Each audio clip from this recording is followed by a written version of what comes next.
Welcome back to another video. In this video, we're going to add a spell book to the game so that our player can collect a item. This is, in this case, a book that gives them a slow spell, which is going to give them a modified version of the fireball, which is going to be a Frostbolt to slow them down. So we're going to do this with a new variable today that is going to add a stage number. So we're going to say stage. This is different than the stage in the game. This is the word I'm just choosing. And actually, this needs to be on, we're going to do it on platform. But actually, we'll keep it for all sprites. It's okay. New variable stage for all sprites. And we're going to hide that in the background. So when the green flag is clicked, we're going to set it to stage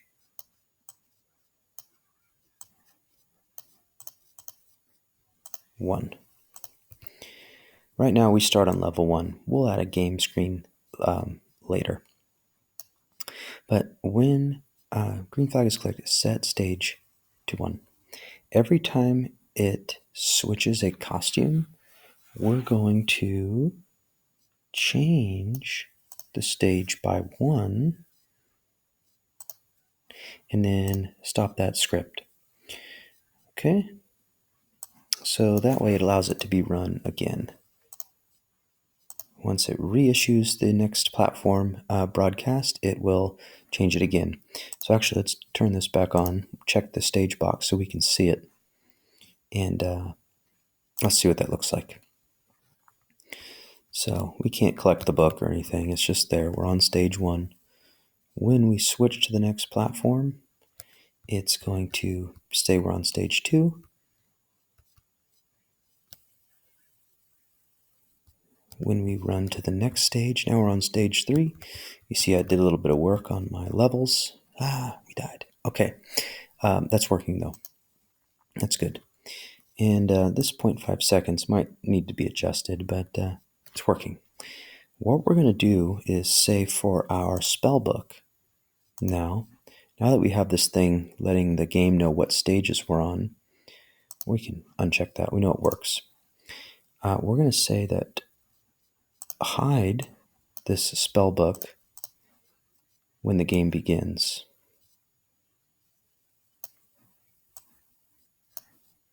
Okay. And forever if we're going to say the stage is equal to, we're going to do 5. If stage equals 5, then it can show. If stage is equal to 5, show. And I've, since the last video, added a couple more platforms. I'll show you here. Here is stage 4, 1-4, and 1-5. I just went in with the erase tool and I erased some of the lines and moved them around a little bit. But this is stage 5. And I'm going to have the book be up on, whoa. Oh, I see something I didn't save. Okay, well, how about this? We're going to save for the book on stage 4. On stage 4, we want that book to be up on top of that yellow location. There we go. Okay, sorry about that. Where's our book? We can click on it and we can use the eye here to make it visible, which is really nice because we haven't actually switched to stage 4 by adding them yet. But there we go. We're going to put it up there. So let's save it. Let's also tell the game with the go to X and Y position that when green flag is clicked in stage equals 4, show it and put it there at that location on the stage. All right, let's go test everything out. We can show stage again. There we go. Let's go. Got to look out for that enemy. It's a dangerous game now. Stage 1. Stage 2. I'm just going to let him stay up there. Stage 3. Stage 4. There's our book. There's our book. Okay, we're here. Now, I see a little bit of the things here. I didn't delete this space behind the book, so we can edit that another time. But here I am. I'm ready to collect the book, but nothing's happening. So we're going to say on our player, because we want our player to have the ability to collect it and then make changes to his own things. So we're going to say that in a new sequence here, when green flag is clicked, we're getting so many forevers, we really need to go back and clean up our code. But we're just adding so many cool features. Whenever green flag is clicked, forever, if touching that spell book called slow spell,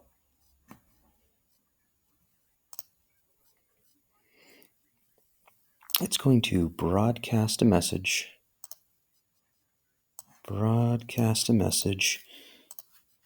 called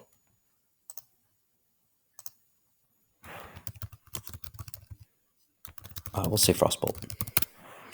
Okay, send out a message called Frostbolt. I'm going to duplicate the fireball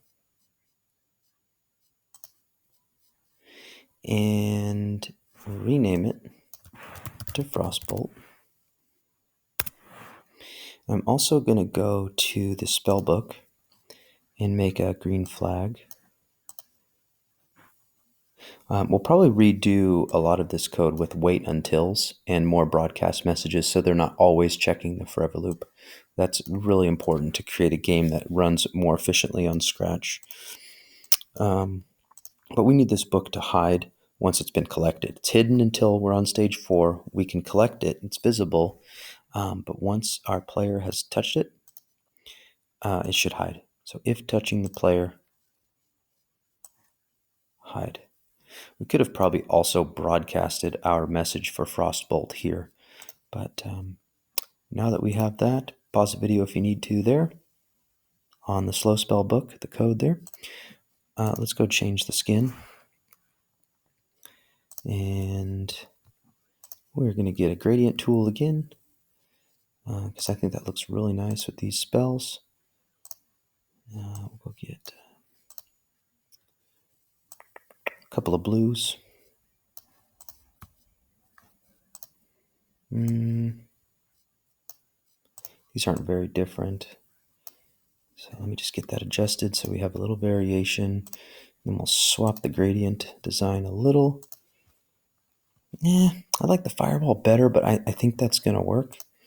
Okay, so we have a fireball. We've got some code here that would make it so that we could show a fireball, but it's the same key space pressed. Now I'm going to make this Q. Okay, now here's the deal. I'm pushing Q. I'm throwing a Frostbolt, but I haven't collected the book yet. Right? When key is pressed. Show it, make it move. We need to make it so that when I receive Frostbolt,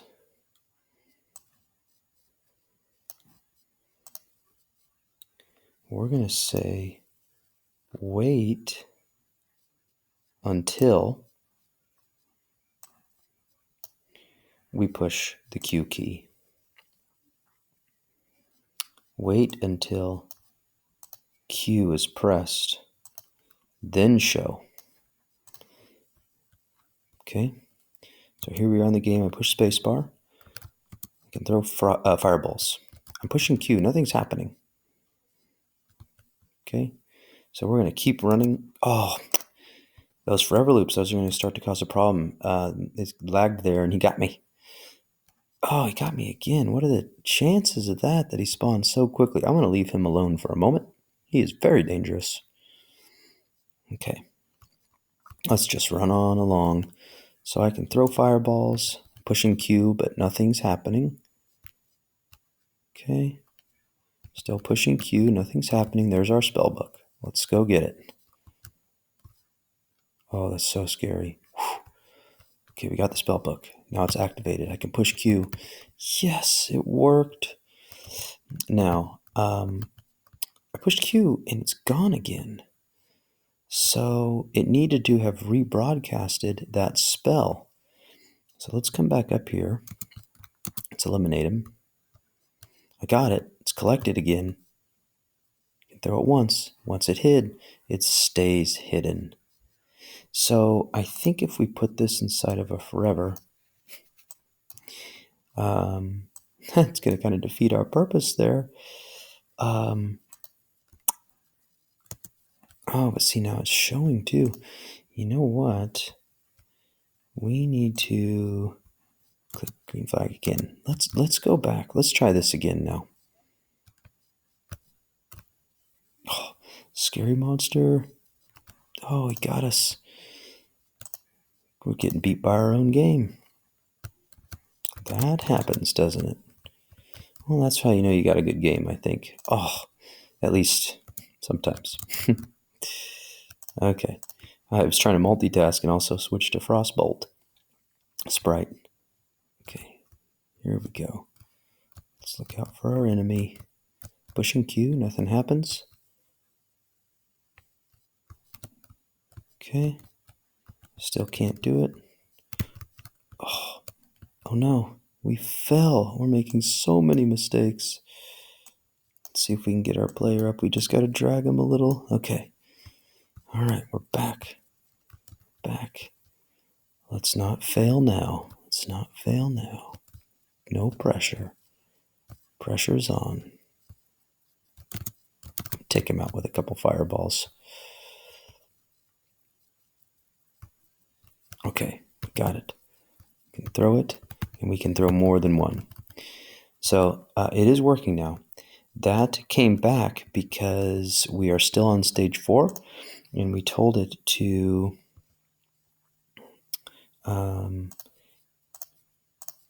when stage equals 4 show. We didn't tell it to stop the script after it shows. So, and after touching player to hide. So we can do a couple different things. If stage equals 4, show it, and then stop the script. Let's go try it again.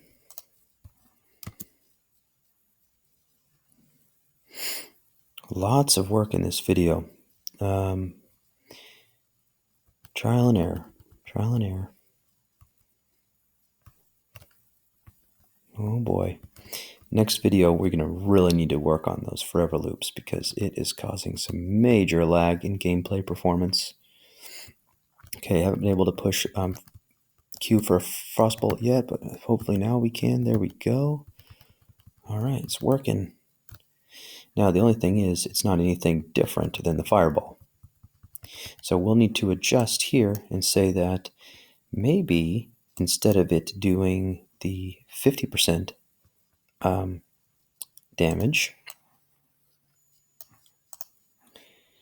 right here, if touching fireball, we're going to duplicate this and say if touching Frostbolt, maybe it does only 25, and we can make it slow.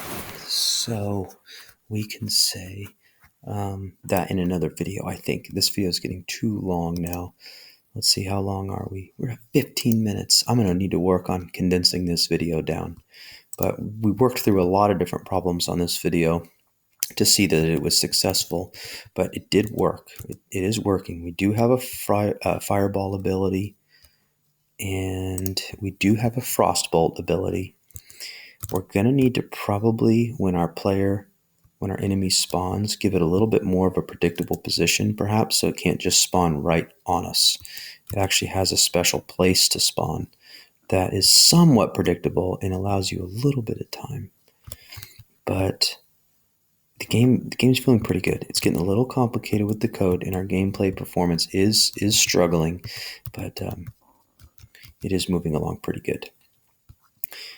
One thing I just noticed there is that enemies seem to get taken out with just the one fireball, or with the 2 frostbolts. Interesting.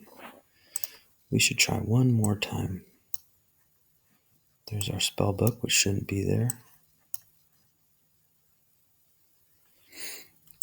Let's go up and get it.